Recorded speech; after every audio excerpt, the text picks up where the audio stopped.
Good evening and welcome to Global Pulse News. I'm Zami Malik, bringing you the latest international developments from around the world. Tonight, we dive deep into a story that's sending shockwaves through the United Kingdom and beyond. The arrest of Andrew Mountbatten-Windsor, formerly known as Prince Andrew, on suspicion of misconduct in public office. This development ties back to long-standing revelations from the Jeffrey Epstein scandal, raising profound questions about accountability, privilege, and the intersection of power and justice. We'll explore the details, multiple perspectives, and far-reaching implications in our lead story. Stay with us.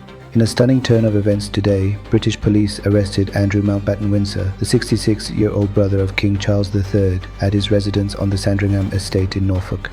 The arrest, confirmed by Thames Valley Police, stems from allegations that he shared confidential UK government information with the late convicted sex offender Jeffrey Epstein back in 2010 during his tenure as a British trade envoy. Mountbatten-Windsor, who was stripped of his royal titles last year, was taken into custody on his birthday, marking what experts are calling a historic moment, the first arrest of a royal family member in centuries.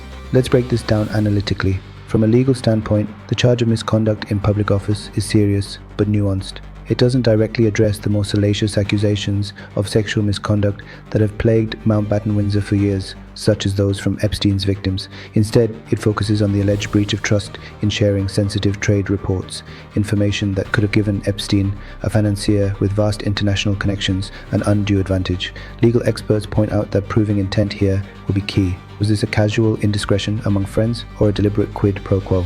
Edge cases could include whether the information was truly classified or if time limitations on prosecution apply given the events occurred over 15 years ago. Multiple perspectives emerge when we examine this. From the royal family's viewpoint, King Charles has responded measuredly, stating that the law must take its course.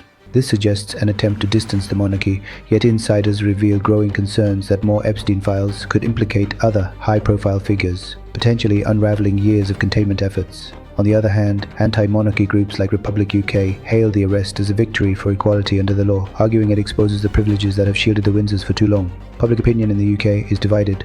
Polls from earlier this month showed 60% believing Mountbatten-Windsor should face full accountability, but a significant minority worries about the monarchy's stability in an era of declining public support. Internationally, the story resonates differently. In the United States, where Epstein's network originated, this arrest revives calls for broader investigations into figures mentioned in the files, including politicians and business leaders. From a global human rights perspective, advocates for victims of trafficking see this as a partial win, but criticize the focus on misconduct rather than direct abuse allegations. They argue that edge cases, such as sealed settlements or international jurisdiction issues, have allowed powerful individuals to evade justice, perpetuating a cycle of impunity.